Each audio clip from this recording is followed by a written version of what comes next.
It'll make you laugh. It'll upset you. But most importantly, it'll make you think. This is Dogma Debate with David Smalley.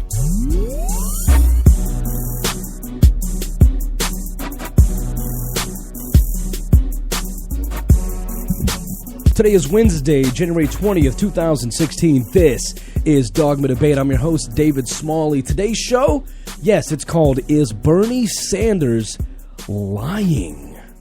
Ooh, we're going to get to that in just a little bit. We're going to be fact-checking the Democratic debate. We got a little bit of Hillary in there. Donovan, did we get any, the other guy? Who's that? The other dude on stage. The guy running for vice president. O'Malley. That's O'Malley. That's the guy's did we name. do any fact-checking? Yeah, we got a couple of him. Oh. I had to really dig to find someone who actually did those. Well, yeah, because they don't give him a lot of time to talk. That guy does not get a lot of time. He doesn't get a lot of fact-checking either. He doesn't.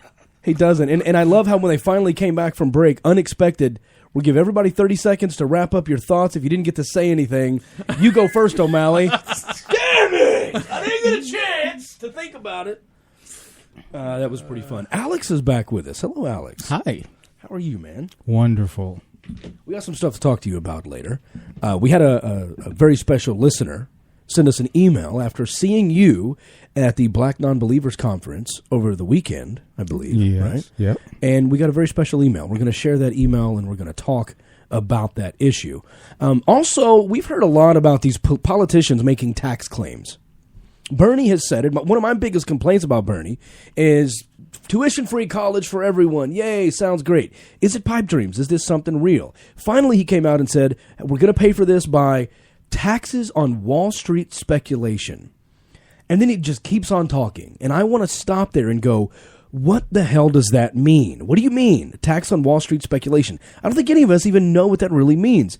So, tax expert Joey Kirkman, author of Bedtime Bible Stories and PR Pope, is going to join us in a little bit to talk about exactly what that means. Also, I got to tell you, and when I have my fiscally conservative moments, people go, see, libertarian. Hopefully we put that to rest last week. I'm definitely not a damn libertarian. We wrap that up. And I'm going to go ahead and tell you, the juicy part of that show happened in the extended show. So if you're not signed up, you missed a large part of it. And we were talking before the show. We're like, it's $4 a month, so $1 an episode, essentially $1 for a 3-hour freaking episode. And people are paying $1.29 for a 3-minute song on iTunes. You're really missing out. I'm telling you. You go sign up for a Premier account. You'll get access to that, plus chat, all kinds of cool stuff at login.dogmadebate.com. People right now, wave to the folks in the chat room watching right now at login.dogmadebate.com on video. Join us. Plus, you're going to support a great cause in what we're doing. So, but we were talking about these flat taxes. That's the kind of stuff I brought up to go, sounds kind of cool. Everybody pays 10%, no deductions, no bonuses, but my spidey senses are tingling. Something can't be right about that. There's something going on that, our liberal friends never jump up and say this is a great idea. Why not? I'm open to finding out why. I'm going to ask Joey about that. I want to ask him about how is Bernie actually going to pay for this. He told me he has software pulled up where he can actually plug in the candidates' tax plans into this software and see what it's going to do several years down the line and do a side-by-side comparison of what it actually means. We're about to have fun with this, and part of it may actually go into the extended show. And when we're done with Joey in the extended show, we're also going to do fact-checking the Republicans. So if you're not signed up at login.dogmadebate.com, now's the time to do it. Login.dogmadebate.com. Before we get into all that juicy fun, let's bring on from Secular Coalition for America, Casey Brescia is joining us. Hello, Casey. How are you? I'm doing great, David. How are you? Pretty good. I can't really hear you that good, but I think we'll wing it. We'll be all right. So I know you have some updates for us. What's going on at Secular Coalition? Yeah, so this week it's the 43rd anniversary of Roe v. Wade on Friday. That's the Supreme Court decision that guaranteed women the right to safe and legal abortion. So all this week we've been doing a lot of stuff on reproductive rights. As I think I've said on this show before, 2015 was not a good year for reproductive rights. Right. There were a record number of new restrictions introduced in states across the country, and unfortunately, as of right now, 2016 is not looking any better. So I just wanted to very quickly let your listeners know about two of the bills that we're keeping an eye on, two bills that they can take action on, and also just why those bills are secular issues. Okay. Sometimes our supporters ask us, they say things like, we support reproductive rights, but why is that something that you guys are working on? And I think both of these bills just are good examples of why, excuse me, why it's an issue why it's a secular issue, why it's an issue that secular Americans should be concerned about. Yeah, let's know. Let's go. So one of them is a 20-week abortion ban in Ohio, which the entire debate and the language of the bill is based on the thoroughly debunked idea that fetal pain happens at the 20-week mark. Now, Guttmacher, friends of ours that we work with on this issue, have put together a wonderful collection of resources showing that the overwhelming scientific consensus is that fetal pain does not start at the 20-week mark, but that has not deterred lawmakers in states across the country, including Ohio, from pushing that as an excuse to limit abortion at 20 weeks. Are there any exceptions, like for certain major life-threatening issues, rape, anything like that?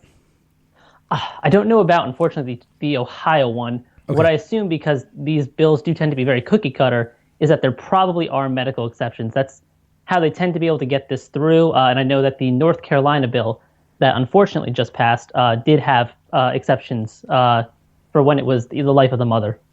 Okay. So that's one that we have an action alert on right now, and one that is based on complete junk science. And we have the position that public policy should be based on the best available science. Absolutely. It should be. And so people can sign up at secular.org. You can get these email action alerts. But if they haven't been signed up yet and they go sign up now, they're not going to get the action alert because you've already sent it out. Can they actually take action from the website? Oh, absolutely. If you go and you click the Take Action button, you'll see federal and state alerts. Scrolling the state alerts, I actually don't think we have that many out right now because the legislative session's just started. So, okay. But if you scroll down, you should see the Florida and Ohio ones are listed. Okay. And that's the next abortion ban I want to talk about. There's actually 3 bills in Florida, one of them starting to move, and 3 different abortion restrictions. The worst one, the one that we're really keeping an eye on, is the Florida Right to Life Act. It includes explicit references to a creator God who endows each of us with a right to life. So this is clear religious citation being used to limit reproductive rights. Wow. And we see this language used in other bills, too. I mean, the Florida one's the one that we have right now, but we've seen stuff like this before, and we hear it a lot in the debates in state houses. So, again, another part of our mission is just that our public policy needs to be religiously neutral, and you can't cite your religious beliefs to impose your conscience on someone else. So, yeah, again, you can go to secular.org, take action, and that's one of the bills that you guys, if you have listeners in Florida, I'm sure you do, they can take action on that right now and let their legislators know that they don't want to go back to a time before Roe v. Wade. Wow. So and they can actually do that by signing up at secular.org, and they can put in their zip code, right? And it'll direct the information directly to their representatives. Yep. It'll send it right to your assemblyman and your state senator. Absolutely. Awesome. Okay. Is there anything else? That's it for this week. Okay. This week's all reproductive rights, the big anniversary of Planned Parenthood, but we'll have a lot more stuff for you guys next week for sure. All right. Awesome. Well, thanks so much for keeping us up to date. We appreciate it. Absolutely. No problem. Casey Brescia, ladies and gentlemen, from Secular Coalition from America. Go to secular.org, sign up for those email action alerts. I mean, look, Kelly's been on the show before and talked about what an impact she actually thinks our listeners have made. She's come on the show before and said, look, there's this bill and it's getting new sponsors and all this stuff is happening. She came on this show. 2 weeks later, the bill didn't have any more sponsors. You guys sent thousands of emails to your representatives. It actually counts as a tick mark. She said that their assistants will read their emails and go, this is an against, this is a for, this is an against, this is a for. So you think your email's not going to help? It actually will. There aren't a lot of people who are emailing. So if we are the squeaky wheel, we'll get the grease. For sure. What's going on, Alex? Nothing. I'm just doing professional broadcasting over here. I know. I'm just in awe. In awe. Totally. A little starstruck, that's all. come Okay, I didn't say that. Well, no, I was commenting on your look in your face, yeah. I want to do... What do you want to do? I want before we get into the fact check segment. Mm-hmm. What the hell is that buzzing? Hold on. No, I can't deal with this. Hold on. It's you. I'm radioactive now? Alex, do you have anything in your pocket? Yeah, but you'd have to frisk me for it. No, he's just happy to see me. Of course. There we go. So video's working, right? People can see video? Yeah, we can see it. Okay. The chat room's a little goofy. If you went in through Internet Explorer or a different browser, it'll work Who fine. the hell uses Internet Explorer? Listen, I'm telling you, those will work. If you use Google, there'll be a little shield in the top right corner. When you try to get in, you have to hit that and hit unsafe something, and it'll work. Oh man, Don't you I'm love sure hitting Philip that has. button? I'm sure Philip has a ticket in for the nice folks. Yeah, he's working on getting the old one Okay. back. So we have a temporary one up. All right, cool. Okay. So you went to the Black Non-Believers Conference. Yes. We heard from someone. I'm just going to use his first name. Yeah, you can use it. His name is Sean. He's a listener of the show, and I want to read you his email. Now, I got to tell you, Sean, when I first saw your email, I was intimidated, or just scared to even get started because it was a block of text. It didn't come in paragraphs. I have a question for you, I have Sean. not seen this. Let me pull it up for you, Alex. Okay. I'll put it on the screen here in the studio. My only question for you, Sean, is and my first question immediately was, do you have an enter button on your... Or did you do it on your phone and forget that it can have paragraphs? Oh, here it is. Hey, first of all, the subject line is Alex. And He I just spelled see it this. right. 'Cause Look at it's it. all He about spelled it right. Alex. Yeah. Oh, wow. So I see this giant block of text, and I went, oh no. Alex really pissed somebody off. I know. So when I opened What'd my I do email and this I saw time? that huge block of text, I'm like, oh, I'm going to need a bigger browser to read this. What did Alex do So this then time? I was like, oh God, what did Alex do this time? So I started reading it, and I thought, wait a minute. Maybe I can share this on air. By the time I got to the end of this message, I went, I'm definitely sharing this on air. So, Yeah, and go for he it. sent it basically to everybody on staff except you, which I thought was interesting. And when I saw that too, I went, oh, he's definitely complaining on Alex. This is, Alex got into some argument. He's probably a cop. Alex got into an argument with a white cop in Kentucky, and this guy is going to slam Alex, but that actually is not what happened. So here's what the email says from Sean. He says, I started late to your show, but I've listened to all of them and absolutely love the way you've made a difference in so many lives. It truly shows the type of empathy and love we want to promote in this movement.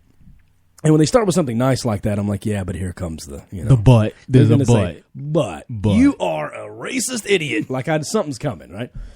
He says, I, like many Fourth listeners, feel like a part of your extended family, and we care deeply for not just you and yours, but all of the Dogma Debate family. Man, thank you so much for that. That means a lot to us because we feel the same way. It's really, really cool. He says, I've watched the family you created do so much for each other and complete strangers that if you would have told me there was something missing, I would have struggled to find it. And I'm not saying perfection was achieved. I just thought most bases had been covered. That is until I attended the Black Non-Believers 5th anniversary in Atlanta, where I was able to hear a vast array of great speakers, including Alex. I was shocked and saddened to hear about the discrimination in the black community to black atheists. And then I was disgusted with myself after learning about the treatment or lack thereof of the black atheist community by the white atheist community. It hit me like a ton of bricks once I thought about it. That in all the propaganda produced for the community that I consume, there is an obvious missing element. Then Alex, in a Dogma Debate t-shirt, took the stage to tell his story and his family's story. As this fourth listener sat there, another load of bricks hit me as I again realized that this was all new to me, and it was powerful, transformative, and heartbreaking. Please don't misunderstand my Please don't misunderstand my intentions here. I'm not trying to point fingers or be malicious. I'm just trying to pass along my interpretation of the feelings of the black community. This was the most emotional conference I've ever attended, and I cried for the first time in I don't know how long. That was the power of the stories and the struggle of that black non-believers deal with every day. They really feel abandoned, ignored, and ostracized in a community that should be the most welcoming and supportive group for them to join. I feel this is a blight on our movement that most do not even realize exists. I was just as ignorant to this problem as everyone else, but I feel this should be the forefront of our community. I remember how I felt. I was a minority being an atheist, but imagine how tough it is to be an atheist in a community that equates their freedom with their religion. Please, I beg you, let Alex inform all of us about experiences, as it is something I know I've not heard before on your show by any other guest. I know the Dogma Debate family already embraces equality and compassion, so I know they will be as moved as I was by what Alex has endured, and hopefully it will open the hearts and minds of the listeners to include black non-believers. As I've stated, I was ignorant to the feelings of the black non-believers, but now that I understand it, I feel we need to inform everyone so we can eradicate the feelings of loneliness and isolation felt by members of our own family. Wow. That's really powerful. Now, thank you for that note there, Sean. And I want to say that Alex and I have talked about this about a year ago, about sharing your story, and I think we touched on it. We talked about the billboard. We talked about everything you went through with the billboard, but we never really heard about before then. And I think you told me about the first conference where there were like 5 people and security was called on you because they didn't believe you were with the conference or whatever. Yeah. And maybe I'm mixing some stories up. But we've just kind of touched on it. We didn't get into detail about it.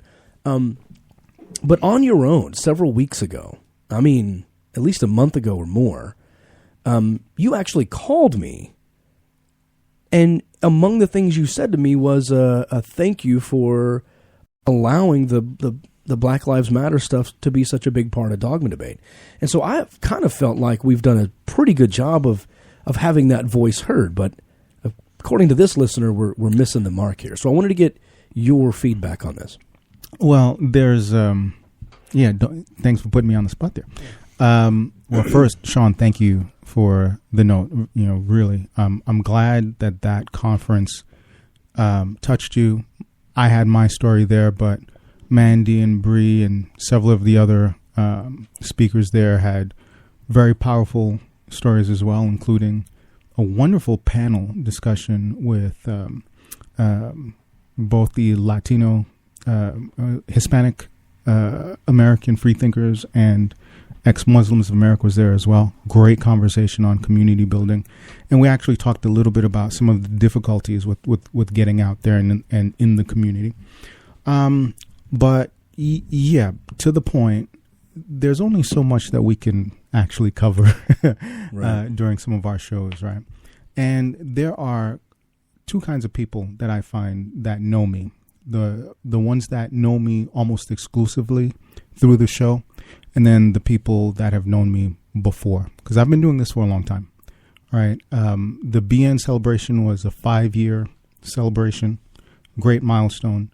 I've been doing it longer than that, right? My first billboard, my first, the Ebony magazine thing, and years before that, I was out there putting my story out on the street and all of the reasons why I even got involved. So we have those people that do follow my story here, but the majority of our listeners didn't know me before, right? Right. Because we have 2 movements, and that's the unfortunate part, right? I've often talked about the tale of 2 movements, and there are multiple movements within this large umbrella, sure, right? But definitely 2 very distinct movements. Now, in terms of our conversations and being able, your Dogma Debate is inclusive. It's diverse, but it's also inclusive. So when we start talking about Black Lives Matter, etc., when it comes to current events and things as such, I don't think there are too many podcasters or broadcasters that really look at this and talk about this, not at all in the level, not in the secular movement anyway, to the level that we do. And yeah, absolutely, having at least a permanent voice here at the table, that's great. That's wonderful. But yeah, there's a lot more to the Alex story or the Black secular story than we can cover. And I think that's the nerve that got touched in the conference, because for several of the listeners, I'm sure it would be quite surprising to hear how I got into the movement and how I wound up on the show eventually. So just so you know, Sean was somebody I had met on Facebook and started asking him. We started asking questions and talking about religion, and I finally just flat out asked him, "Are you an atheist?" And he said that was the first time anybody had ever asked him. And from there, he started investigating religion and listening and reading and learning as much as he could, and he finally realized he had to do something about it. So he's been an activist. He's been joining groups to help financially support the effort. That's awesome. Until he got to the conference last fall, and it's even boosted him again. So pretty exciting. That's cool. So you were kind of a part of his questioning process then. Right. That's awesome. Well, Sean, thank you for the email and for pointing that out and for letting us know we can do a better job of that, because we certainly do want to do that. As a matter of fact, I think what I want to do is I want to make next week's show really personal for both of us. I have something that I need to tell everybody that I'm going to announce next week that is very personal to us and to our mission and our goals and everything that we have going on. And I want to know your story. So let's make next week a very personal dogma debate. Let's not have any guests. And let's just talk next week about what we have in front of us and behind us as well. As a matter of fact, I have this movie here called, was it Contradiction? It's Contradiction. Now, the director of the movie, what's his name? A very good friend, Jeremiah Kamara. I've had Jeremiah on the show before, but it was just kind of a last-minute thing because we were at a conference together, and I said, someone said, hey, you should interview Jeremiah. No, I saw his presentation. That's what it was. I saw his presentation. I was like, God, I've got to get this guy on. So, he was at the celebration as well. Oh, cool. So as soon as I saw him come off stage, I went and asked him, would you like to be on my live show later?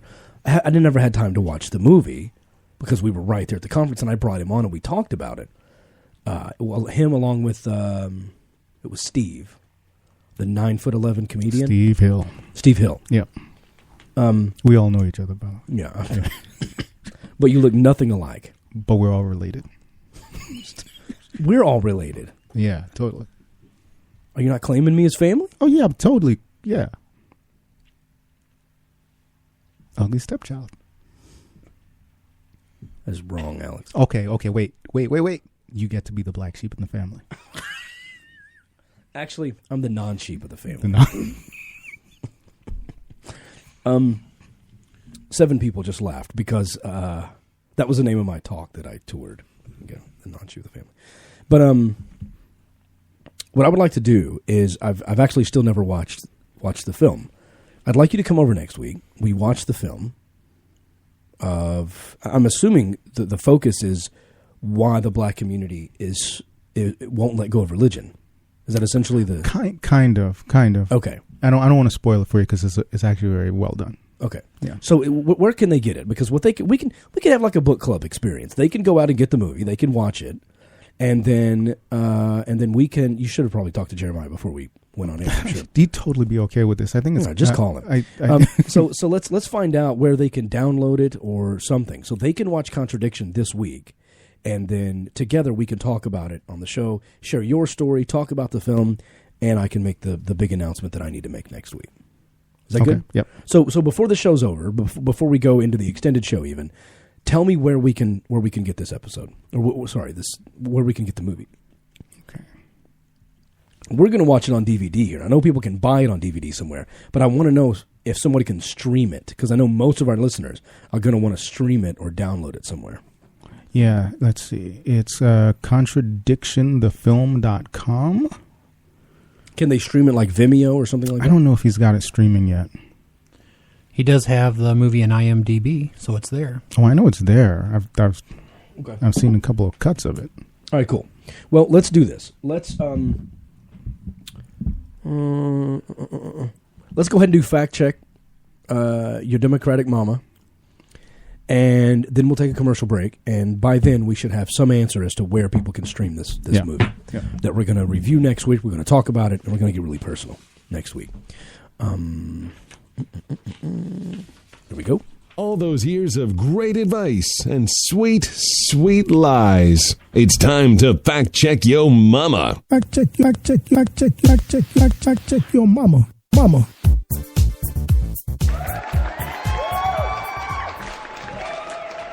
Is Bernie Sanders lying to us? Is he lying to us? I want to know before I cast my vote for the primary, because I've been leaning toward Bernie. There's a couple of things Bernie has said that make me go, wait a minute. And damn it, people, just remember that before you are an atheist, before you are a Democrat, you have to be a skeptic. I feel the burn. Just because you changed your damn profile picture on Facebook does not mean Bernie is right about everything. So chill out, back up, and let's do some fact checking, okay? That's all I'm saying. So I came out on Twitter endorsing Bernie a couple of months ago, but that doesn't mean he's above criticism. So when he says blanket statements like, free college for everybody, yay, well, hold on. What? Wait, why? How? Tax on Wall Street speculation. What the hell is that? We're going to get into that when Joey calls in, and we're going to get into the tax side of it because I want to understand it, and I want to understand the other tax plans, and we're going to compare them and really find out who's lying. And we're also going to do fact check and your Republican mama too. So sign up at login.dogmadebate.com. Let's start with Bernie Sanders. Bernie said during the debate, "We're not going to tear up the Affordable Care Act. I helped write it." He got kind of some laughs when he said that because Hillary said Bernie wants to tear up the Affordable Care Act and start over. I don't think we need to start over. She wrapped herself in Obama. I mean, she was like, me and Obama are buddies. I was surprised. Yeah. And she tried to make it seem like Bernie was anti-Obama, which we're also going to get into because she made some claims that Bernie said some stuff about Obama that was pretty nasty. Mm-hmm. So did he say it? Did he not? This is actually an exaggeration of the truth. Sanders supported a more aggressive single-payer system, and multiple news articles quoted him as being undecided about supporting the main Democratic bill until late in the process. Sanders did play a role, however, in recruiting $11 billion for community health centers, especially in rural areas. He did make an important contribution to the final legislation, but he oversells his role when he says he helped write it. He wrote one provision. So yes, it's true that he's not planning to tear up the Affordable Care Act system, but he does plan to replace it. And I checked a little deeper, and it even said not only wouldn't like just end one and nobody'd have insurance and then start another one, he'd phase them in together. So you'd go from one to the other seamlessly. Yeah. Is there anything in here about the dollar amounts? No. So I want to clear something up because during the debate, I always live tweet these debates. So follow me at David C. Smalley if you want to get in on that fun. And by the way, if you want to live tweet during the show, I will be checking at David C. Smalley during the show. So you can live tweet your comments or questions. But during the debate, I made up a number in my head and went, because he says, yes, you'll pay more in taxes, but it's dangerous to say stuff like that because people shut you off. Yeah. It's really dangerous. I get Bernie. Bernie is very upfront, and he tells the truth. I relate to that. And he also gets misunderstood and misquoted and taken out of context, and I can relate to that too. So I understand what he's doing. And he'll say stuff like, you'll pay more in taxes. And then when someone asked him how much more, he said, it's not going to be the 90%, and he quoted some president. you realize at the Democratic debate, they came back and said, Bernie Sanders said he could raise taxes as high as 90% as a socialist. What do you say to that? I'm like, oh, my God. The first time they mentioned Bernie as an actual threat during the Democratic debate, they misquote him as saying he would raise taxes to 90%. So that's the danger of throwing out numbers. I get it. But he did throw out some numbers and say you would pay a little more in taxes. So I tweeted out, I'd rather pay $2,000 a year more a year in taxes, but have no health care costs. I would rather do that because my health care costs are, I think we pay $400 a month or more in health care. Yeah. I mean, you're going to pay. That's going to pay for itself in the first 4 or 5 months. Some of the people's penalties for not having health care are 3-4 times that much. Just saying. Yeah. So that's another issue that needs to be dealt with in the Affordable Care Act. So I tweeted that out. I'd rather pay $2,000 more in taxes. And the first response was, what are you, rich? I'm like, what?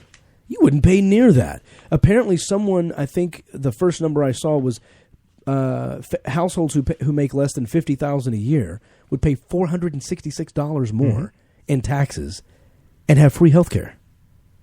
What? How is he able to do this stuff? I want to talk to Joey about some of these things and how he plans to pay for it. But see, that was also the concern that a lot of even Bernie supporters have, is his truthfulness is a problem, right? Because he's going out there and he's talking, and so people, is he a real politician? Can he be seen as being really viable? Because politicians are supposed to lie about taxes, right? It's like, no new taxes. Yeah. Okay, maybe not that much, but no, he's out there like, oh yeah, Rich, you're gonna pay your fair share. No, it's like tax increase. It's not going to be 90%. It's not going to be 90%. Yeah. That means it could be 89. It could be 87.8, and you're not lying. So far, I haven't found anything he's lied about. Right. But I can see how people are misquoting him and taking him out of context, and it's scary. Donovan, go ahead with Clinton. So, Mrs. Clinton said health care costs were the lowest they've been in 50 years. And, the actual per-person cost of health care has increased steadily over the last half-century. It's completely not true. But what's interesting is... So the answer to the show, is Bernie Sanders lying?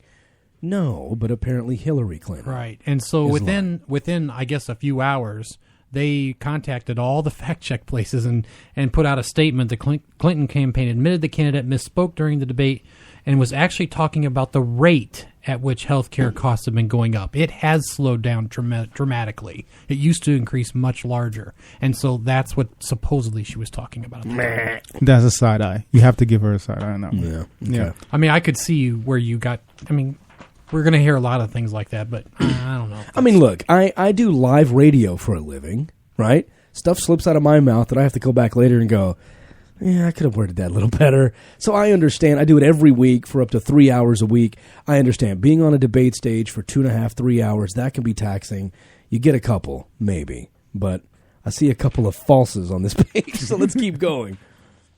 Alex? Clinton continued to hammer Sanders for his vote in support of a 2005 bill that dealt with liability for gun makers and sellers. Clinton contrasted Sanders' 2005 vote with his recent change in position to make a subtle case of political flip-flopping.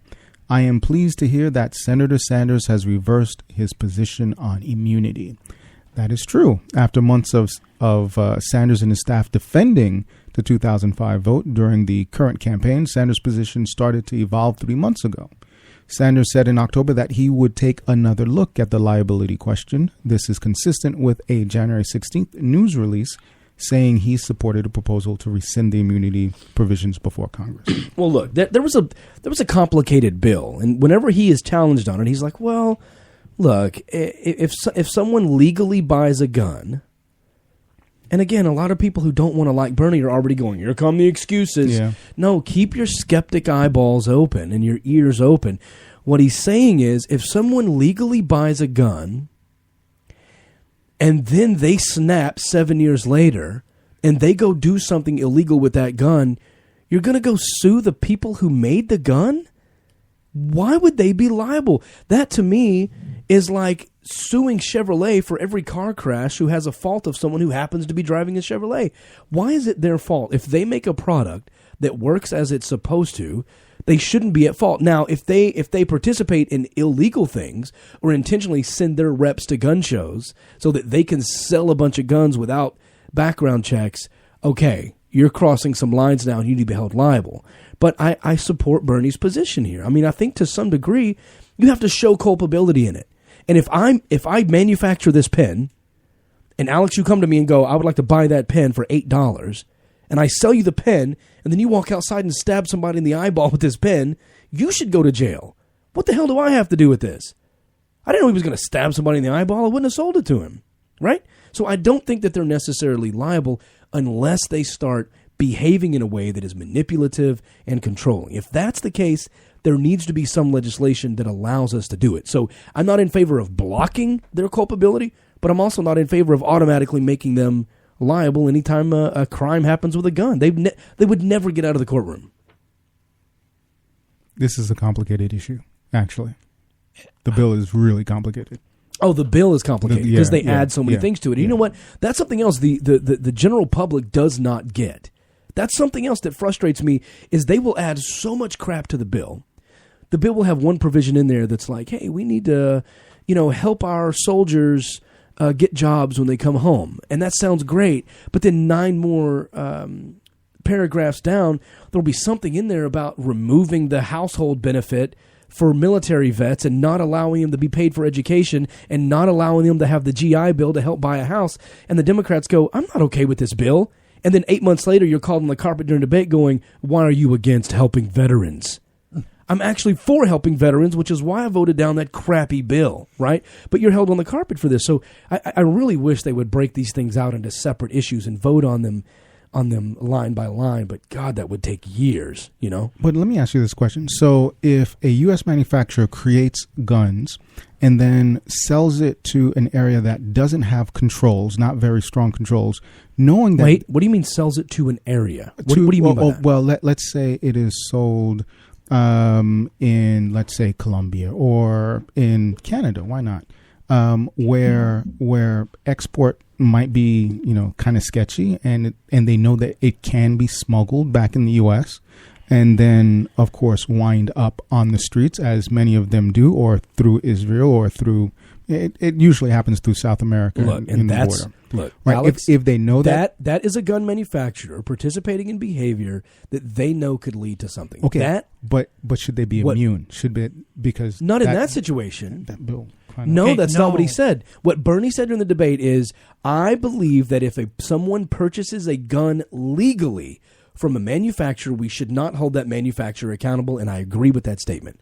If they intentionally go sell guns to Mexico or Colombia, knowing that they're going to make their way back in, then now they're crossing some lines. So I got to defend Bernie on this because part of it said, when I read some more stuff on that law, there's also a part where they said they are not immune from being lawsuited. They could still be sued in a court of law. So they weren't completely immune. That was a bad word. They should have never used it in the first place. So that was part of it. But I think the bigger thing is he was, and, as we did our little who would you vote for today, I picked Clinton. But I'm going to tell you, I'm impressed that he said, I'll take another look. Let me look at it again. That, to me, was the biggest part of this. That's the part I loved. Look, that's... And then he decided to change his mind, even though multiple times he defended, and so did his staff. Right. That's the problem I have with Democrats in general.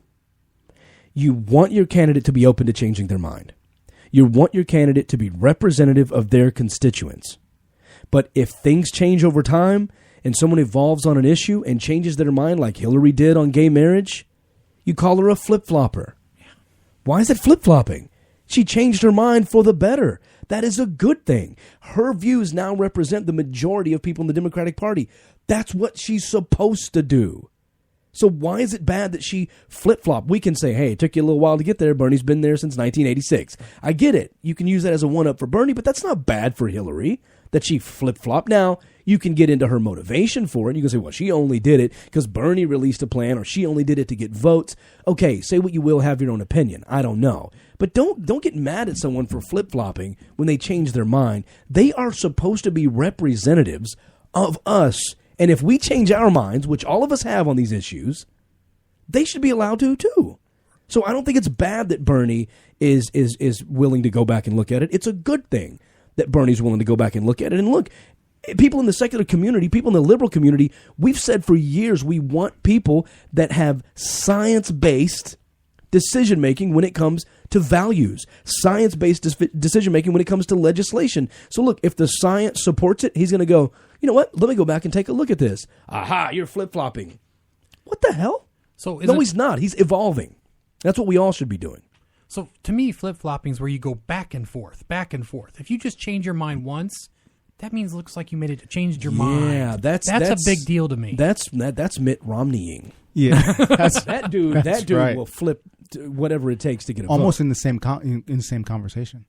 For real, no, for real. Yeah, same conversation. That's funny. So you mentioned Hillary with the LGBT thing, right? Yeah. You have to remember that not only did she change her mind and she was late to the party, but then she went and addressed the entire UN to tell all the nations you need to support this. So she didn't just change her mind. What year? It was about 6 months prior to when Biden did his little oops. So about 28 years after Bernie said it. No, I understand, but she didn't just change Yeah. her mind. She went ahead and became an activist for it. She went ahead and that was a big deal, right? She didn't just change her mind. She tried to make a difference. So you have a problem with the HRC endorsement as well, I see. I do. Okay. I don't understand it. I don't, yeah. I don't understand Human Rights Campaign endorsing Hillary. I also don't understand the Black Caucus endorsing Hillary. I do. You over Bernie?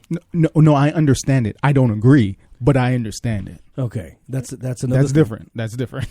That's another. I will thing agree with Alex on both of those. Yeah.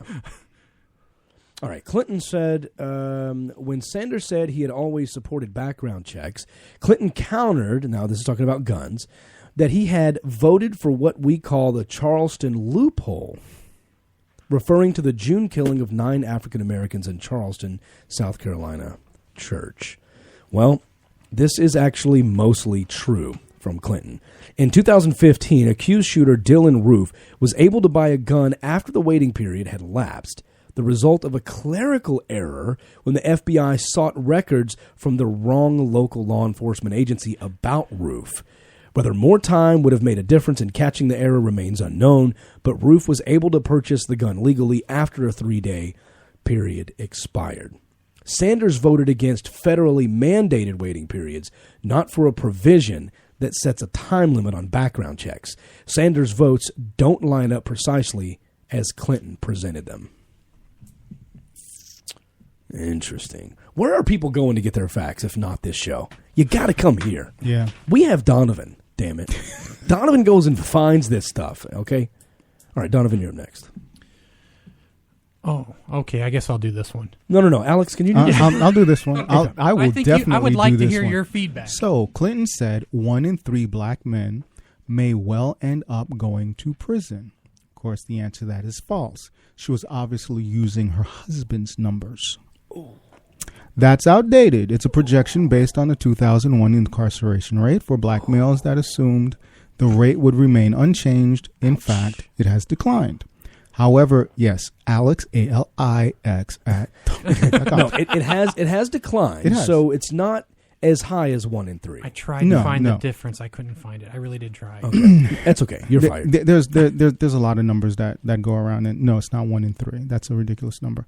It is still important for us to know that 6% of all black males ages 30 to 39 were in prison in 2014, according to the Bureau of Justice Statistics. 2% of Hispanics and 1% of white males in the same age group were imprisoned. Then 6%. Then when you start taking a look at population demographics, it gets a little bit more interesting. But that's another show, Dave. That's horrifying. It is. Let me do O'Malley. Yeah, do O'Malley. I'm going to take a break. Doesn't really matter. O'Malley said, I'm just kidding, O'Malley. Maybe. Do you think O'Malley, if Bernie wins the nomination, do you think he's going to pick O'Malley to be his VP? I don't know how many other choices he's got. I mean, of course, everyone's salivating at the idea of Elizabeth Warren. I don't want that to happen. Neither do I, because she needs to be in the Senate. Right. We love her. If she was running for president right now, she'd be giving Bernie a run for his money. Right. That would be, because she's got the woman thing that Hillary does. If she was running for president, Bernie would be endorsing her. I mean, honestly. Yeah. Yeah. So, vice president's, I don't want to piss a lot of people off here, but it's kind of a wasted position for Elizabeth. Like, what do you do? Wait until Bernie. I mean, at some point.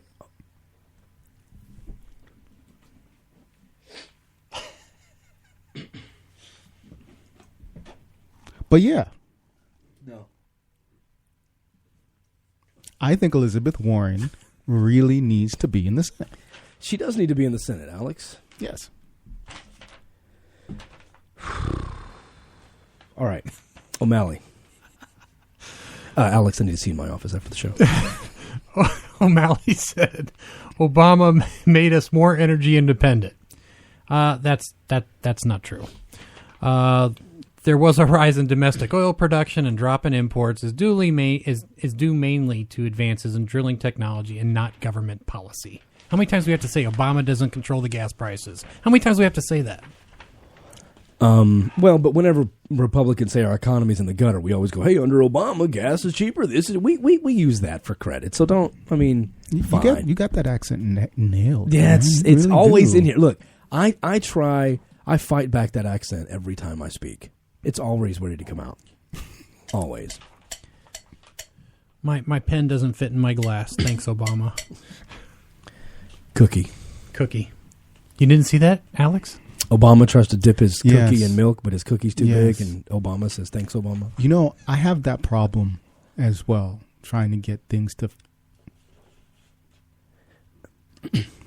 If you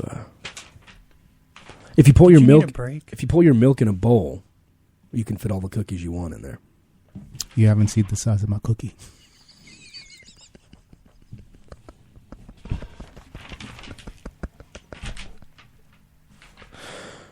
I take it it's one of those birthday cake cookies, huh, Alex? Joey's waiting to talk about taxes. Okay, let's get to it. Can we Yes. put our big boy pants on for a second?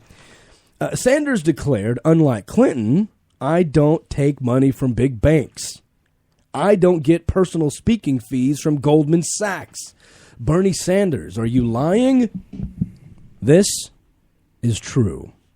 His financial disclosure reports show no paid speeches to large banks. He earned less than $2,000 delivering speeches in 2014 to a publishing company. $2,000. The proceeds went to charity. Very nice. But he has received money from the industry. According to Open Secrets, Sanders has taken in $47,187 from employees or PACs connected to the securities and investment field this cycle. That, however, is near the bottom of a list of industries contributing to his campaign. So they're individuals, though. Right. These are individual people who happen to work in the industry that are giving money.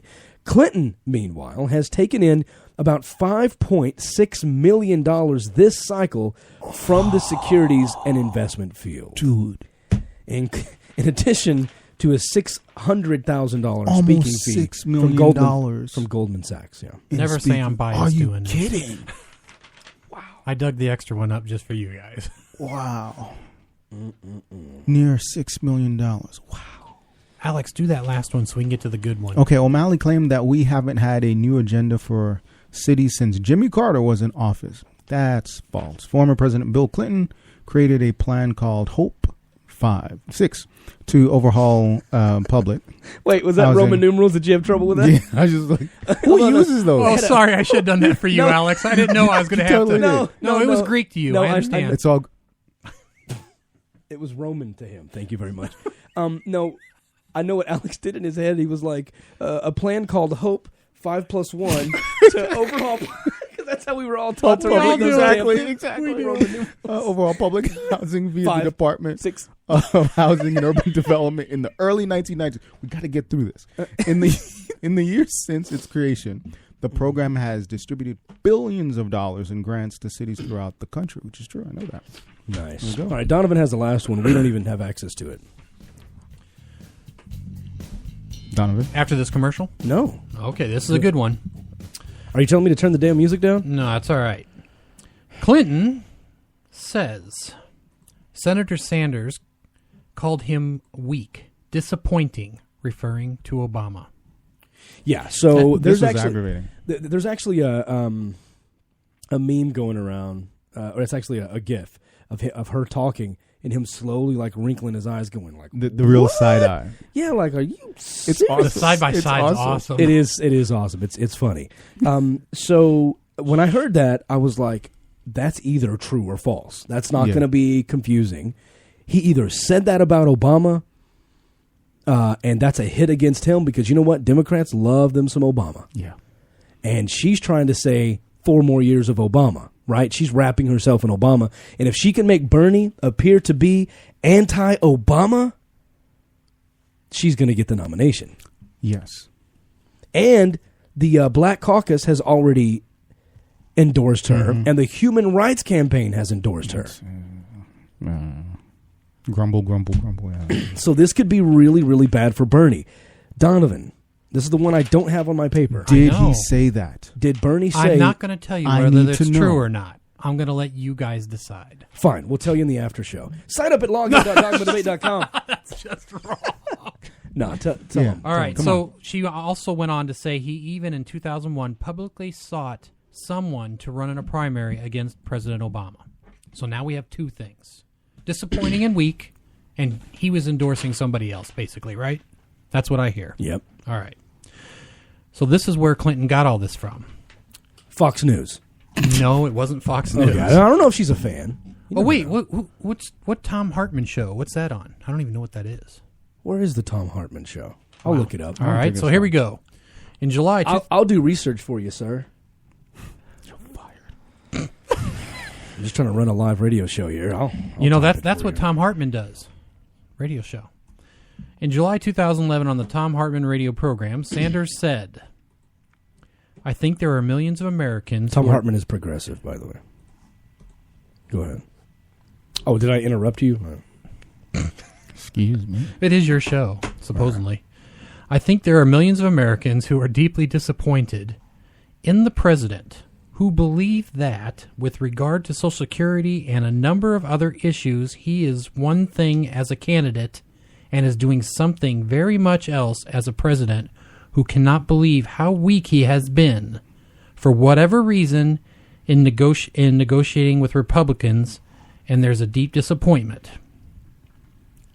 So that, well, So That's what a he's saying, half-truth, say Dennis. say It's say it again. mischaracterization. So what he's doing, he's actually saying what he thinks Democrats are thinking. right. He didn't say Obama is weak. Read it And one more he's saying time. he's Donovan. weak about his policy, is what I'm hearing. Read it again. All right.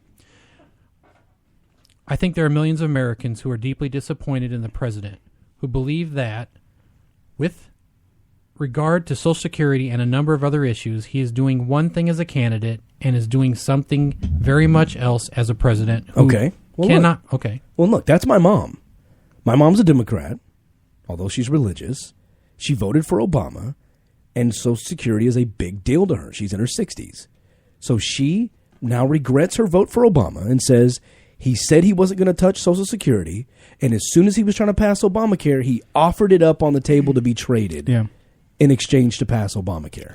But And that really pisses her off. But a lot of progressives are actually upset with Obama in the way that he dealt with Boehner, right? Yeah. And he gave too much to Boehner. So, it's really kind of a mischaracterization. It's kind of true, but it's pushing the limits, I think. So again, And what about him endorsing another candidate? okay? So Or he again, tried to get someone else elected or something. okay. In March of, you maybe skip ahead. That's fine. I can do that. Oh, did I miss something? Did we need No, to there go was back? more. I was just Well, that keep was- going. Yeah, Okay. please. Okay, so as we were finishing that part, so Ken, he's talking about millions of Americans feeling this way, right? So the president can't believe how weak he has been for whatever reason in negotiating with Republicans, and there's been deep disappointment. So my suggestion is, I think one of the reasons that the president has been able to move so far to the right is that there is no primary opposition to him. And I think it would do this country a good deal of service if people started thinking about candidates out there to begin contrasting what is the progressive agenda as opposed to what Obama is doing. So he's saying it would be healthy for Democrats in general if he had opposition, so he wouldn't, so that Obama couldn't go so far to the right. Yeah. He would have to stay progressive. right. Which is exactly what he's doing. I agree. Yeah, I agree, It's too. exactly what he's doing with Hillary. Hillary cannot go anywhere near the right with Bernie in the mix right now. Oh, she goes near the right. She goes near the right, but imagine. But hey, that's her God-given potential. But imagine where she would be, right? Because she can. What Bernie said. Imagine where she would be if Bernie wasn't in the race. How further right she would be, or to the right she would get elected. Yeah, because all those people in the middle would lean toward Hillary because they get all their right that they want and all of their left that they want all wrapped up in one candidate. Yeah. So then he goes on to another program, which is WNYC, and he says, if a progressive Democrat wants to run, I think it would enliven the debate, raise some issues, and people have a right to do that. I've been asked whether I am going to do that. I'm not. I don't know who is, but in a democracy, it's not a bad idea to have different voices out there. Voice of the progressive. I believe it was enliven the debate. Yes, probably. Yeah. So to liven up the debate. Oh, yeah. Well, that's how it was written. What am I? Hey, don't do it. No, don't. God. It is English. What? It's English. Dude, I don't care about your English lesson, okay? I came here to learn about something. So was it true or not? I'm going to say partially true and mostly misleading. Yeah. That's how I felt too. I mean, very misleading. Technically, he did kind of encourage someone else to step up, but he didn't endorse anybody. And he said that Obama had been weak in negotiating with Republicans. Well, not a lot's been gotten done with Congress. They dug in their heels, and it's their fault, and we get it. And that's my concern with Bernie. I think it's everybody's concern with Bernie. If Hillary is more to the right than Bernie, maybe she can at least get some stuff done. The scary part is what everybody's afraid of with Bernie is he's so far to the left. You think Republicans are turning their back on Obama? They're gonna lock Bernie down and not let him do any damn thing he wants. That's the concern. Yeah, yep. So maybe for the betterment of all, people want to vote for a Democrat who's moderate to maybe right-leaning Democrat, right? Because you got to be able to play ball when you get in there. The question is, are conservatives going to turn their back on Bernie, or are they going to be able to work with him? I don't know. The other issue that we haven't talked about is the downstream ticket and whether Bernie's going to have any real influence with the downstream ticket. What do you mean the downstream ticket? Well, when we start taking a look at, we have a lot of seats that are up for Congress. Are they going to sound more like Bernie, or are they going to sound more like Hillary? You know, if he gets a lot of burners, he gets a lot of burners in the House. It's a different Congress.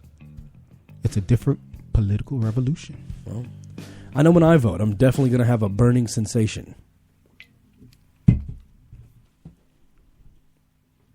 I got a pill for that. I bet you do. God, you walked right into that one.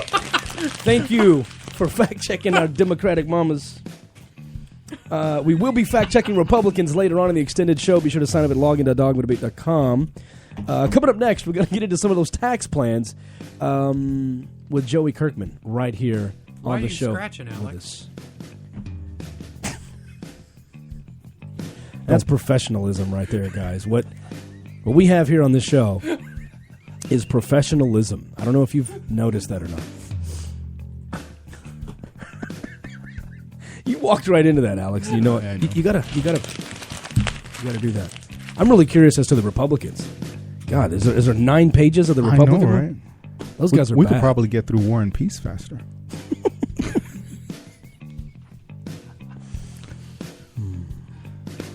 You guys want to do news? Yeah, let's do news. Yes. Let's do news, and then we'll do. Let's do news. Then we'll take a break. Then we'll bring Joey on and break out these tax documents these guys are talking about. Will a flat tax actually work? Can you actually do a 10% flat tax based on the Bible, as Ben Carson wants to? Let's get into that. But first, let's get updated with some news. And now, it's news for the fourth listener with John Carth.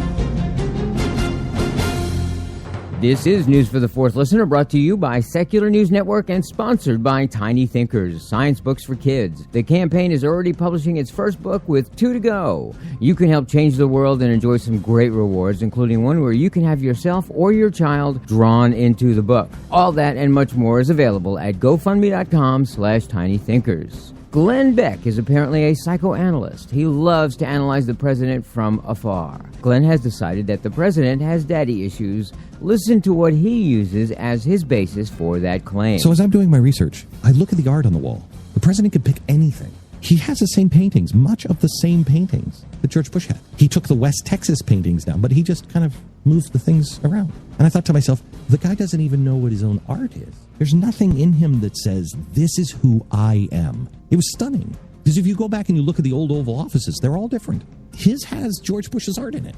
You have the world to pick from. I think it's because he doesn't know who he is. And that's what makes him a me, look at me, because he's hiding. I think he's a scared little boy whose daddy left him and his mom abandoned him. So, the president's choice of artwork, or lack of the choice of artwork, is what Beck uses as the basis for his explanation. You know, we've seen the president shed a tear, but nothing like the blubbering we've seen Glenn Beck do on camera kind of makes you wonder about who really has the daddy issues. Continuing, President Obama can just never win with Republicans who often attack him for not talking about the Bible enough, and then attack him when he does. Take, for example, American Family Radio host Sandy Rios' interview last week with Representative Dave Bratt of Virginia, in which Bratt expressed his anger that Obama cited Christian teachings when he criticized Republicans for their attempts to block the resettlement of Syrian refugees in the United States. Last month, he started mocking Republicans and saying we were scared of orphans and widows. Well, people in the tradition know what that word means, right? That's one of Jesus' key commands. Take care of those in prison, the widows, and orphans. Again, commands.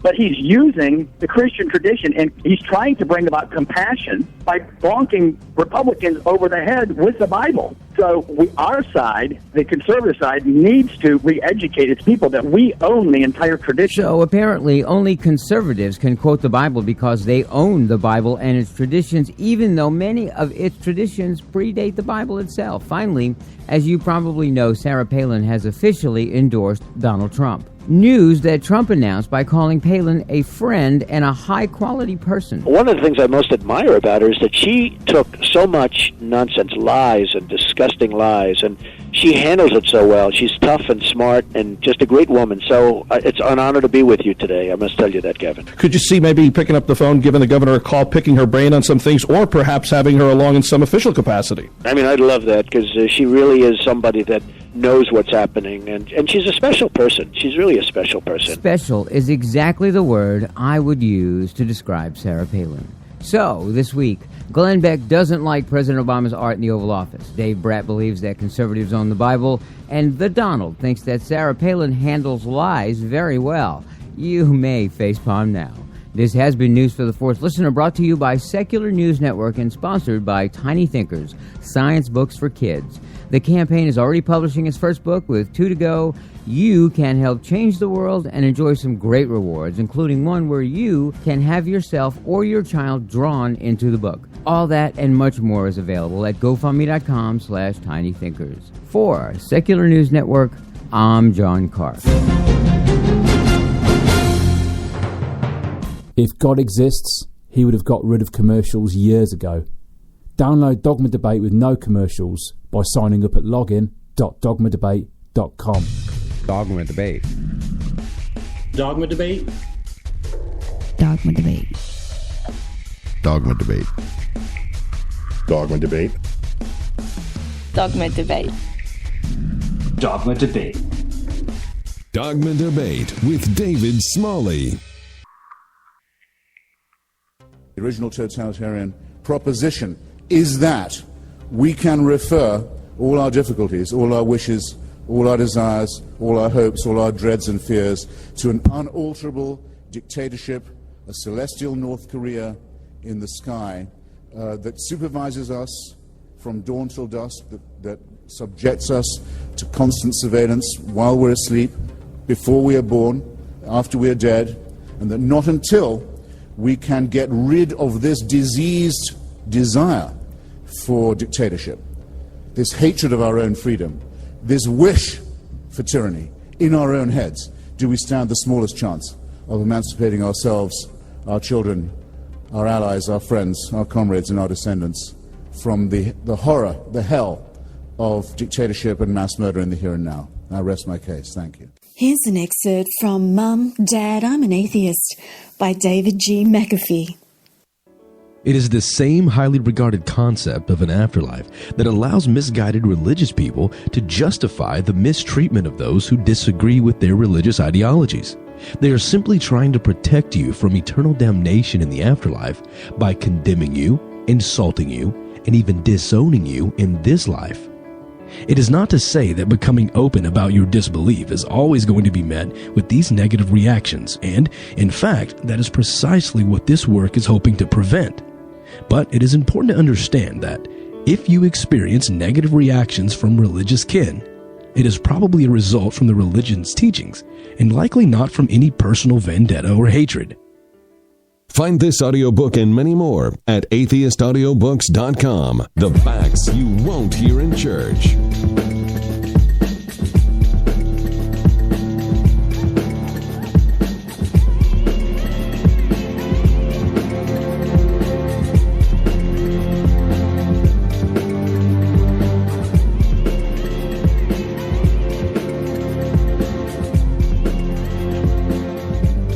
This next segment is brought to you by our newest premium members who have signed up at login.dogmadebate.com. Justin Krebs, Brandon, damn it, I'll get back to you, Philip May, Alan Glendening, Nicholas McCourt, Michael Van Dillen, and Shep Boston. Damn it, Brandon, did you do this on purpose? Do people write their first name and then just punch their keyboard and hit submit? What? How many consonants and how many vowels? Almost no vowels. Sinkipalimi. Let me see. Sinkipalimi. Brandon Sinkipalimi. We're just going to roll with that. Kinky Palimi. I think they do it so you can say their name 15 times. I'm thinking Sink Palmy. Sink Palmy? Sink Palmy. Because Donovan? Cinque in French is sink. In French? In French is sink. Cinque Palimi. Okay, I don't know. Sink Palmy or Cinque Palmy? Cinque Palmy. Thank you for your support, you premium supporters. We wouldn't be able to do this without you. By the way, if you are on login.dogmadebate.com, where we have some goals that we're setting there, guys, if we hit those goals, if we hit either one of those goals, we are starting 2 episodes per week. And it'll probably grow from there, and we'll continue to do more and more shows. So when we get there, we'll hit it. Cinque Palmy. Cinque Palmy. Nobody says that. No. He does. Dude, I don't care about your English lesson, okay? I came here to learn about something. Ladies and gentlemen, you know him very well. He's been on the show a lot. He's a great friend of Dogma Debate and everybody at Secular Media Group. He's also an amazing tax expert. Joey Lee Kirkman, folks. Joey, it's so good to have you back on the air, man. How you been, brother? Thanks for having me on, man. You doing good? Yeah, I'm doing really well. Thank you. I need to downplay the tax expert part though, for some of the things. No. Joey is so good. He does free advice over Facebook too, right? Is that? No. Yeah, please send your tax questions to lindsaykirkman@gmail.com. Yes. I got that from David there.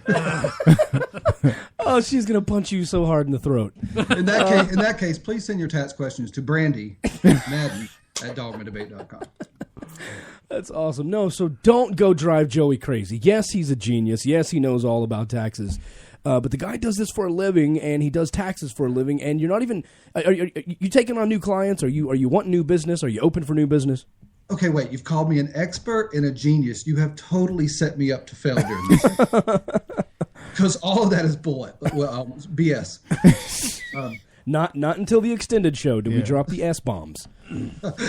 I focus on families, individuals, and small businesses. So the things that you want to talk about, I'm actually learning quite a lot about myself. And so it's interesting, but I wouldn't call myself an expert on those issues. No, but I'm saying, are you taking new clients right now? Are you looking for more business?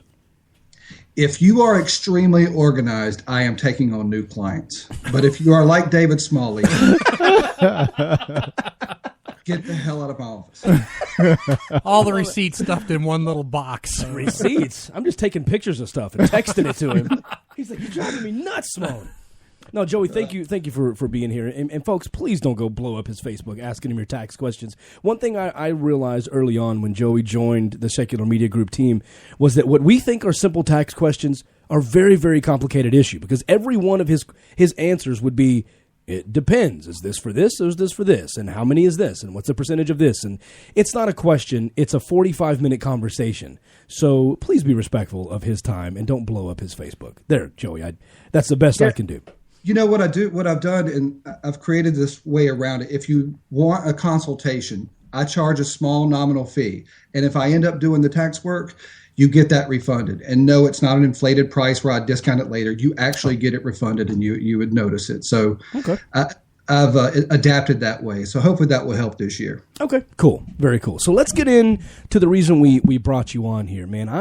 I during the debate, I'm doing two things. Yes, I'm live tweeting like crazy, but I'm also texting people that I believe are experts in that specific area going, is that BS? Is this true? Is this okay? And Joey got a couple of text messages from me during the last debate. I'm like, this whole flat tax thing, I keep hearing about it, and I keep going, why is it a bad idea? Ted Cruz, let's start with Ted Cruz. Ted Cruz says flat tax, but then he has different tax rates for people too. So he's kind of talking out of both sides of his mouth. And Joey, if you know more about it, feel free to chime in. But what I've heard him say is flat tax. Then he says, we will abolish the IRS, and you'll be able to do your taxes on an index card. Marco Rubio went after him and said, you may rename the IRS, but you will not abolish the IRS. You can't abolish the IRS, and no other candidate, liberal or conservative, is even hinting at doing such a thing. So before we get into Ben Carson's Bible tax, let's first talk about Ted Cruz, his flat tax, and the ability to abolish the IRS. Joey, you are more than qualified to talk about this. Why would he say that? Is it even possible? Is it a good way to move forward? Well, it's interesting that he says he's for a flat tax. However, because as soon as he says however, it's no longer a flat tax. You're going into a progressive situation or a regressive situation. Yeah. There's no way around it. So there's always these flat. That's why when people come to me and say, hey, are you for the flat tax? That's like walking up to me and saying, hey, do you like that ice cream? And I'm not holding any in my hand because, well, what flavor are you talking about? What plan are you talking about? Yeah. Whose plan? But Ted Cruz is basically the same as Rick Perry and the Tax Foundation, which is a bipartisan research company or organization. They said his index card style flat tax plan of 20% would cause a $20 trillion, our national deficit to grow $20 trillion over 10 years. Whoa.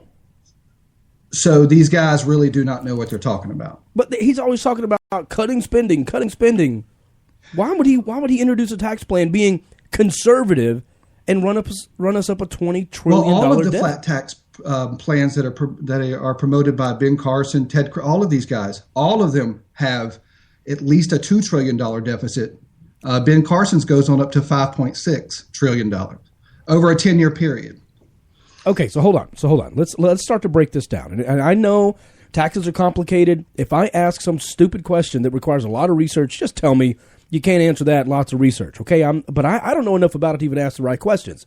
So when I hear him say that, just as a lay voter out here, I listen to that and I go, is it even possible to abolish the IRS if you simplify the taxes?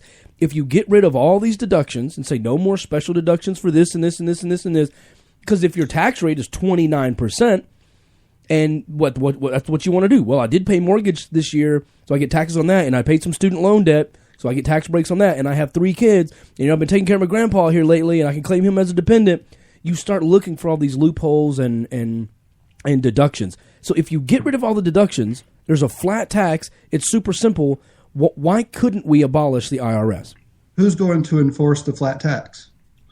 Who's going to make sure that the flat tax is being implemented and those folks are paying? You may change the name of the IRS to something different, but you'll never get rid of government oversight when it comes to collecting tax, because if you did... Joey? You cut out there for a second. Well, I was saying, who would enforce the flat tax then? Yeah. Who would enforce the implementation and the collections? That would still be the IRS's function, even under that. Yeah. But if we went to like just a an absolute, because what Ben Carson's talking about is a proportional, meaning which is basically a progressive flat tax. But if we went to a pure flat tax, the Republican Party would literally be taking us back to ancient Athens era time. Really? What do you mean by that? So they keep saying they want to take us back to the times of Jesus. That's pretty damn close. In ancient Athens, they actually had a pure flat tax, and I read this in Dr. David Johnston's book. He's written several books on economics and tax issues, and in his book Perfectly Legal, he talks about ancient Athens, who were a relatively civilized nation, and the way they enforced the flat tax was if you couldn't pay it or didn't pay it, they marched you to the gates of the city and banished you. So it was effectively a death sentence. Oh, like the Mormons do with tithing. Right. So this, in effect, caused a lot of society issues, right? It should. Social issues. Family members were disappearing. So are we going to exile people to Mexico or Canada? No. We're letting them in by the droves. It's Canada that we're gonna exile people to Canada. Starting with Mexicans. And we learned last week that you go to gunpoint if you don't pay your taxes. Yeah, that's right. People come to your house with guns and take your stuff. Yeah, that's so that's in what fact, we learned the last ancient week. Athens, who were already relatively civilized, came up with a fix for this, and because of the social problems that killing your relatives for not paying taxes, little things like that. And that fix was a progressive tax system. It's basically the tax system is based on your ability to pay it, because as you know, in your own family unit, not to mention the nation or the globe, not everyone is born equal. Not everyone can deal with a capitalistic society. Not everyone can deal emotionally in a capitalistic society. Not everyone can fit somewhere in all this, like this square box, right? So if you have someone that maybe is not emotionally or maybe has mental illness, it's much tougher for them to function in a capitalistic society. So what do we do with these folks? Are we supposed to just make sure they stay poor and stay down and don't have access to health care?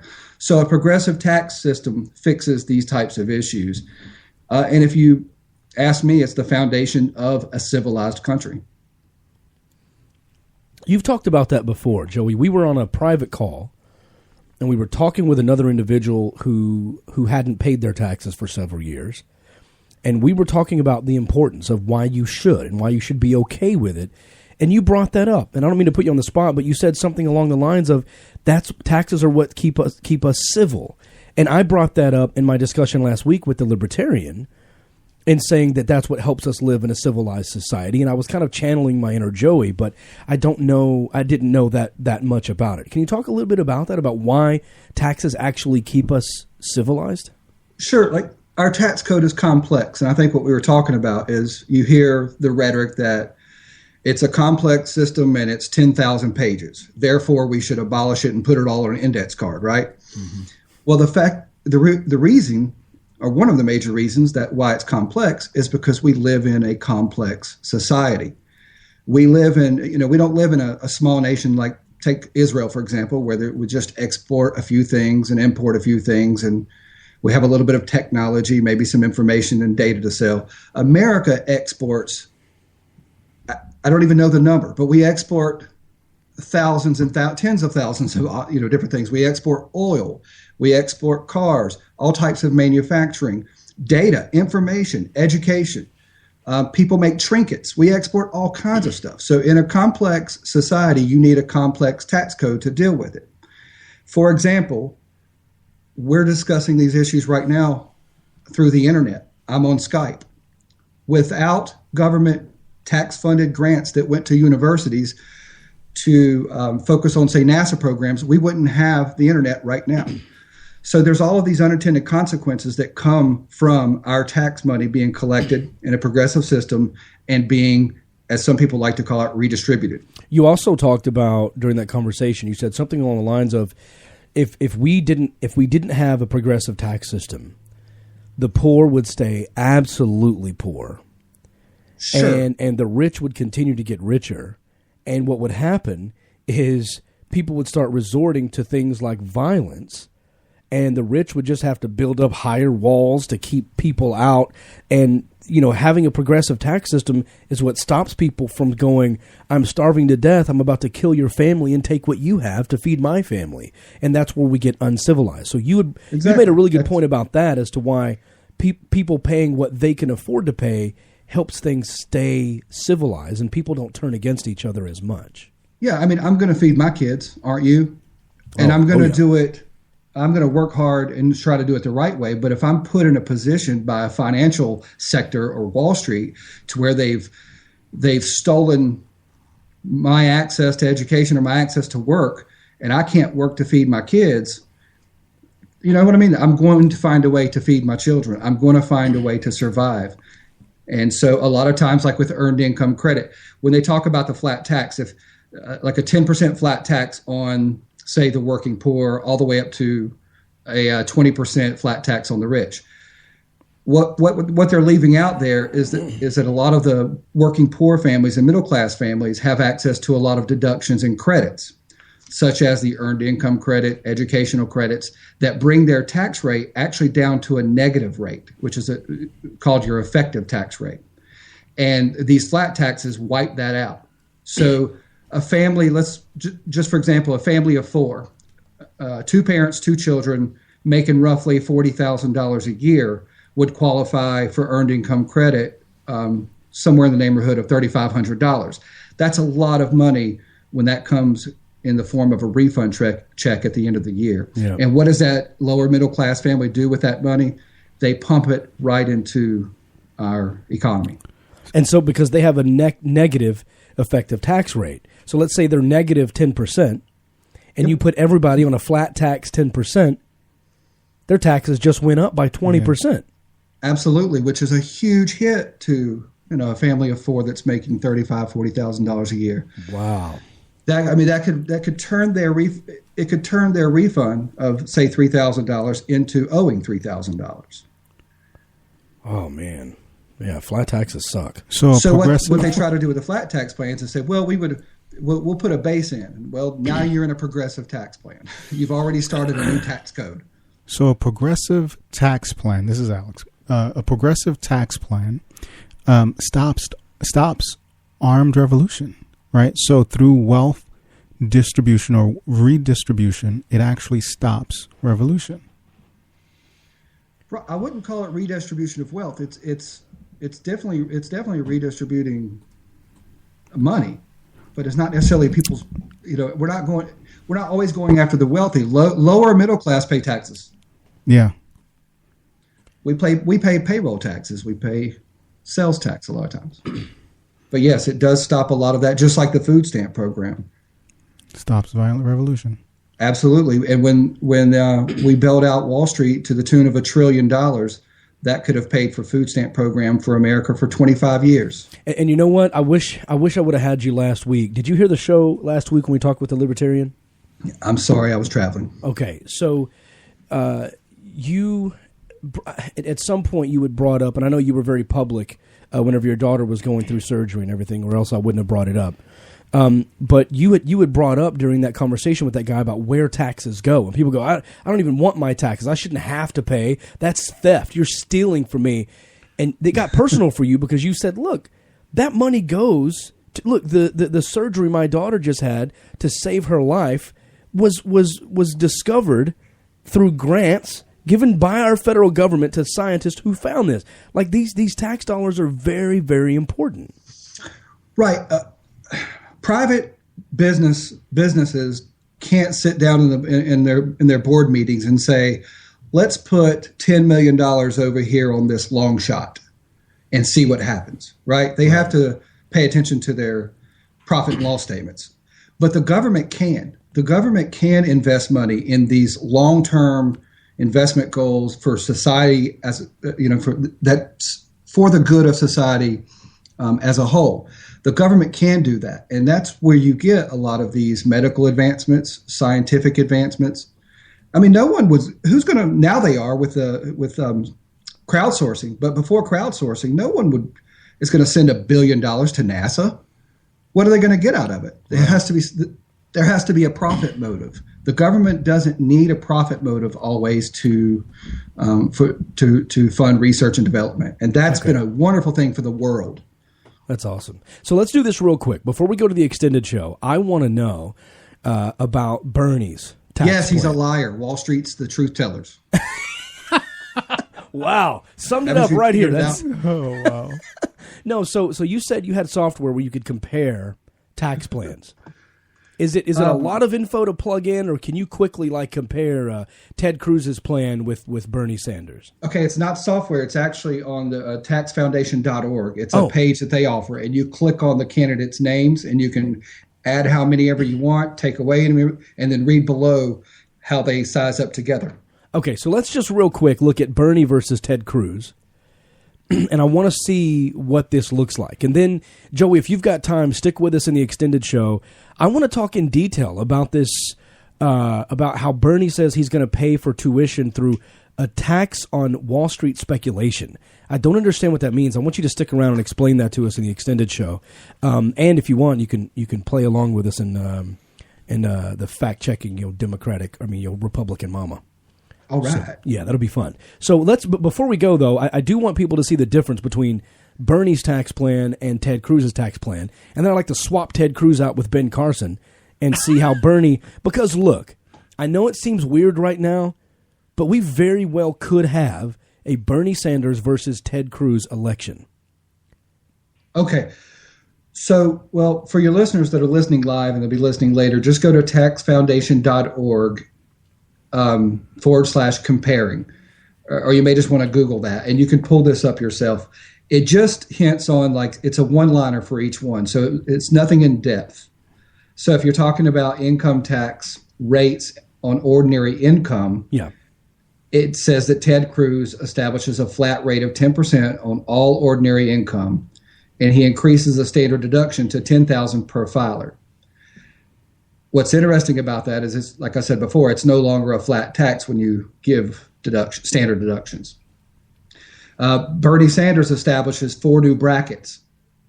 And the top, I heard you earlier talking about a top rate of 90%. Well, he just said, when they asked him what his percent was, he said it won't be as high as 90%, which I think so far that's the dumbest thing he's done in his campaign. He should have never given that number and said that, because most people misunderstood it. Yeah, I thought he was being sarcastic when he said it. He was, because that was one of our top rates in history back in the day. But his top rate is 52%, but that's for every dollar earned, at $10 million and over. That's not 52% of their hold on, of their entire ordinary income amount. So that means someone who earns $10 million a year is going to they're only going to get 48% of that money. No, that means that if a person earns $10 million in 1 year, they're paying 52% on $1 because that's where the threshold is at $10 billion. It's because the progressive tax system is incremental. So on the first $18,000, they may pay under his plan. Let me pull up that part. That's one thing. 10%. Okay.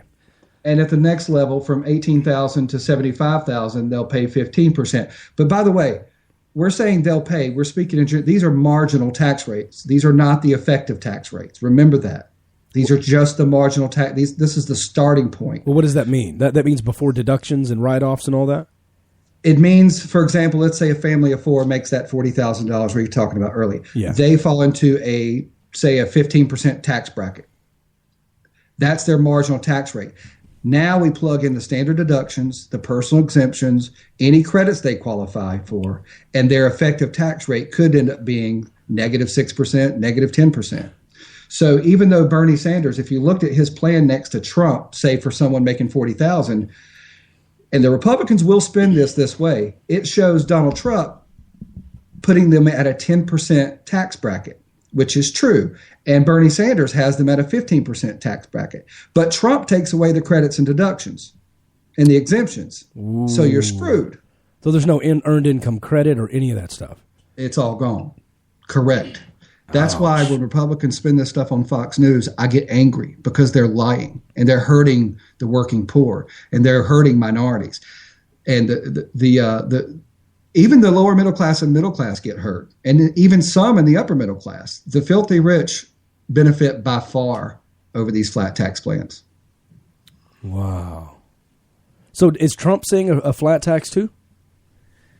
He has like a partial flat tax plan. So I haven't studied it much at all, but I know it's not a complete flat tax plan. It's just partial.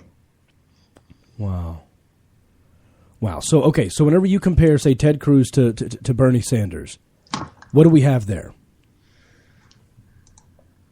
And while Joe is pulling that up, you got to unlock that. So Ted Cruz eliminates all itemized deductions except for the charitable deduction, which doesn't that make sense since he fights for the churches? Right. And the mortgage interest deduction. Bernie Sanders caps the tax benefit of itemized deductions at 28% of the deduction. See, this gets kind of convoluted and boring, but what is the marginal tax rate for both of them? So Ted Cruz has them at 10%. I don't have Ted Cruz's marginal. Yeah, if he's a 10% flat. One thing that I definitely want to get across here, and I want to talk about more maybe in the extended show, or maybe we have you back another show. That's something that's just barely, it's brand new to me, and maybe I'm just kind of clueless about this stuff and just didn't know it. I didn't realize, and I've had people listeners email me and go, you were flat out wrong about your taxes, because I threw out, 42% tax bracket. No, you're not. You can't just add up all your percentages. It's more complicated than that, because it's on a progressive line. So if you make, like he said, let's say if you make $1 million a year, your first $18,000 is taxed on whatever someone making $18,000 is paying. And then from what is it, from 19 to 25,000 is then taxed on whatever someone making $25,000 a year is taxed on. So it's a sliding scale up the list. So in other words, like you said, if you make $1 million, or say you make $10 million, and there's a 52% tax bracket on $10 million, that doesn't mean you only get $4.8 million. It's not 52% of the 10 million. It slowly goes up the line until you get to that. That's why he said, no, they would pay 52% of $1.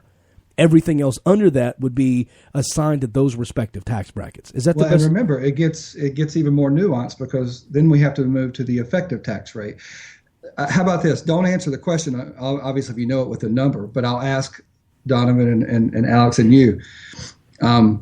Do you know your effective tax rate? Yes. I know mine, and that's your fault.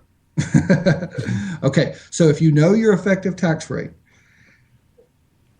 and you compare that effective tax rate to any of these that's what I'm interested in, because I could care less what they say on the news. I could care less what Wall Street puts out, how they hire a lot of lawyers to tell us all kinds of BS. What I care about are the families that are in front of me. I care about families that live in poverty, lower middle class families, working families. And so I want to know how these issues are going to affect those people, because the people at the middle class level and up, they're going to be okay. When I went through the ordeal with my daughter's brain surgery, that came close to bankrupting me. And I worked my ass off. So knowing how hard I worked and my family worked and my baby's mama worked, and we still almost got sunk. I just don't care anymore what the rich have to say. I care about how we're going to be affected by each and every tax law. Yep.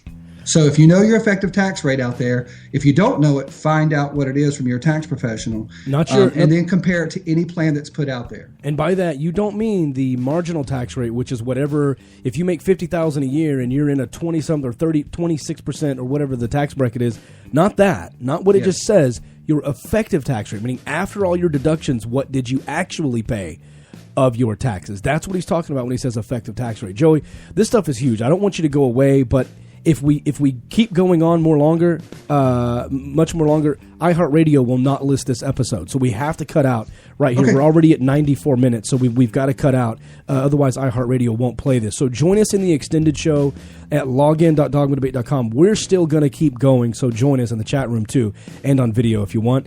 Alex, you did hear back from Jeremiah Kamara, the director and producer of Contradiction. He said it's available on DVD only for the moment. They can visit jeremiahkamara.com. So if you want to get this, you could probably buy it, have it shipped maybe really quick, overnight, something. Yeah. Watch it before next Wednesday so we can do this together. It's Jeremiah, Jeremih, Camara, CAMARA.com. Donovan, can you post that on the Dogma Debate Radio Facebook page? Post a link to JeremiahCamara.com.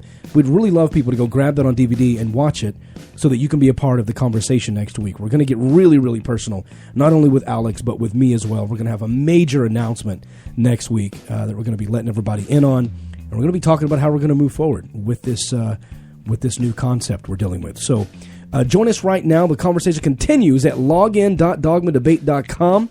The extended show will be available, of course, in its own download later, as well as the entire show with no commercials. And we have chat and a live streaming camera. Join us over there. Joey, coming up next, what I would like to do with you is continue on a little bit more with like Ben Carson versus Ted Cruz kind of a thing, if you want to pull that up during the break. I want to see how that looks, but I also want you to get into when Bernie Sanders says he's going to pay for tuition with by taxing Wall Street speculation. I don't understand it. I want you to break that down for us, okay? Okay. Awesome. Sounds good. All right, guys. More Dogma Debate coming up at login.dogmadebate.com. We'll see you on the other side. Download Dogma Debate with no commercials by signing up at login.dogmadebate.com. Come on, do it now.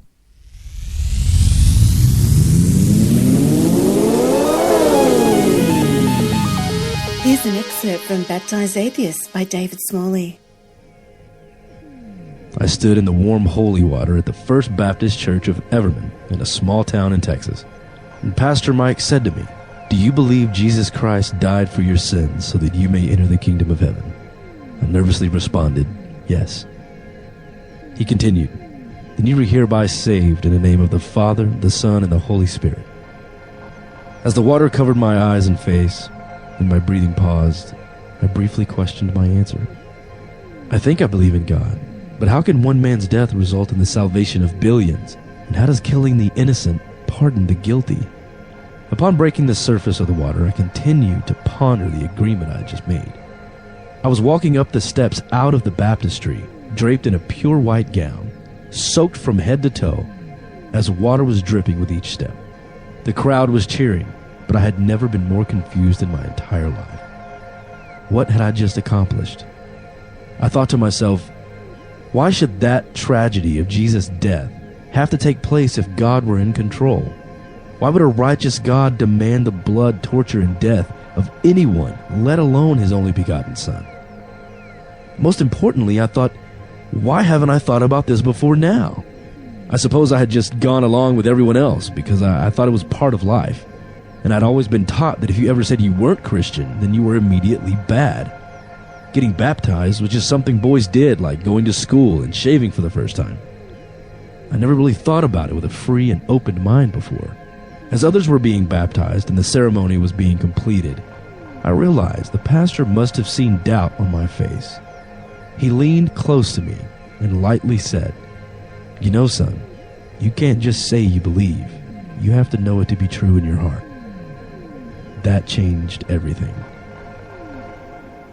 Baptized Atheist by David Smalley is now available at atheistaudiobooks.com. To keep our 3 listeners coming back, we must be doing something right. And if you're the 4th listener, we thank you for the support. Be sure to sign up at login.dogmadebate.com and take advantage of your 4th listener status. I can live with doubt and uncertainty and not knowing. I think it's much more interesting to live not knowing than to have answers which might be wrong. I have approximate answers and possible beliefs and different degrees of certainty about different things, but I'm not absolutely sure of anything. And then many things I don't know anything about, such as whether it means anything to ask, why we're here, and what the question might mean. I might think about it a little bit. If I can't figure it out, then I go to something else. But I don't have to know an answer. I don't feel frightened by not knowing things, by being lost in the mysterious universe without having any purpose, which is the way it really is as far as I can tell, possibly. It doesn't frighten me.